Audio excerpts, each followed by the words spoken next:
it's Steve. Thanks for joining me today. In this video, I'd like to go ahead and talk about freezing vegetables. In this particular example, we're going to talk about freezing peppers, but both sweet peppers as well as jalapenos and hot peppers.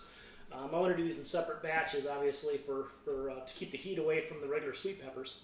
But what we want to do is go ahead and get these divided and frozen, and then what we're going to do is flash freeze them so that they're easy to go ahead and just take out exactly what we need when we're ready to use them. So let me go and get started.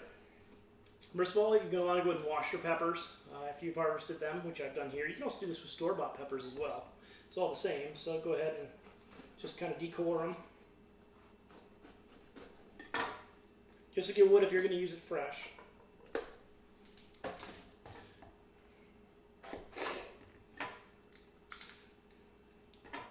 Cut out the white part on the inside.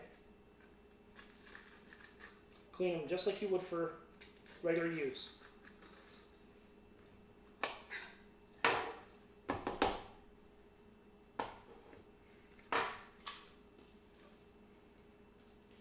Nice thing about doing this with fresh peppers here at the end of the season, whether you get them, you grow them yourself, you get them at the farmer's market or wherever they, your neighbors or wherever they come from.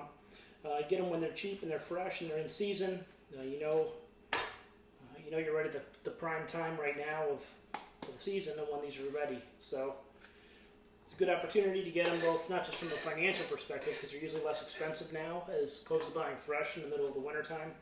They have them fresh in the store even as far as the pricing. Those in the bin here. But you actually have a lot better flavor, I think, in fresh grown as well, especially when it's just right. So what I'm going to do is I'm going to cut these in strips. You can do these in halves, you can do these in quarters, however you want. You can dice them, whatever you want.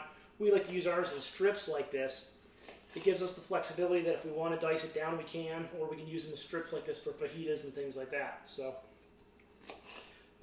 I may take some of them and also do them just in halves or in quarters so that I can just put them on the grill if I want to grill the skin a little bit, peel the skin off of them. So what we'll do is I'll just go show an example here on this yellow pepper.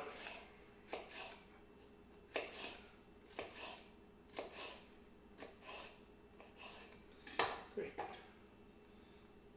So I've got my yellow pepper all sliced up and cleaned. And then what I like to do is you can do a couple things. You can put them on cookie sheets. You can just stuff them in bags just like this.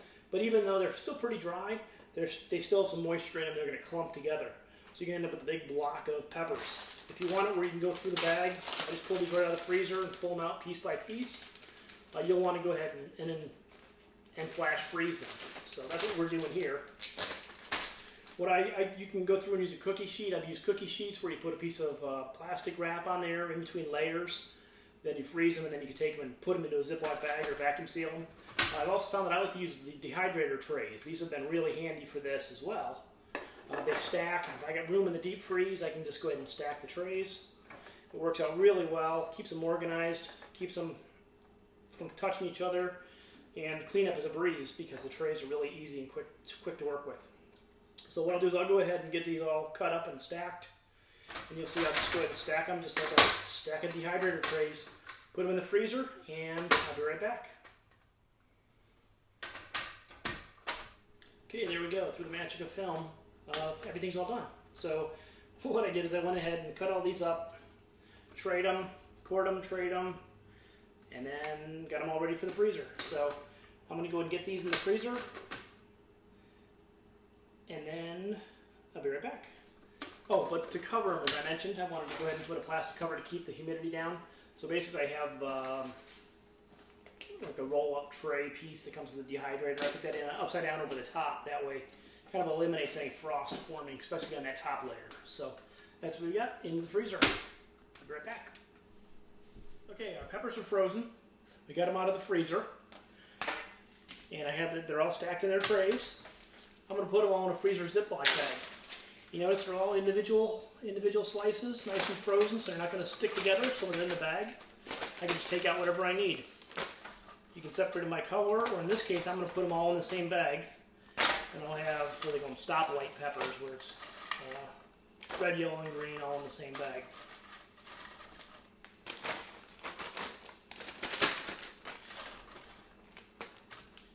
If I wanted to, I could have put these in a vacuum bag and vacuum sealed them and froze them. But we're going to end up using these relatively soon through the course of this winter, so really no need for that. You can reach in and grab a handful at a time. Here's some red peppers.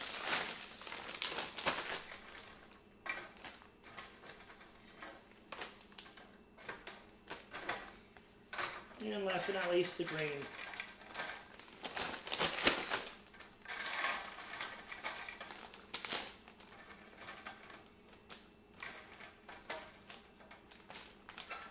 The thing I like about these trays, they're really easy to clean. It's easy to get things off of. So there we go.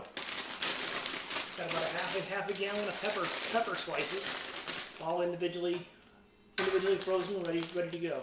So there you go. That's all there is to it. And if you have any questions, comments, or suggestions, go ahead and please leave them below. Or also, we have additional content over on our website that doesn't necessarily make the video or the comments here on the video. So I've got a link down below to go over to EnjoyTimeOutdoors.com, our website, where you can read more about this and other food preservation. Thank you very much and have a great day.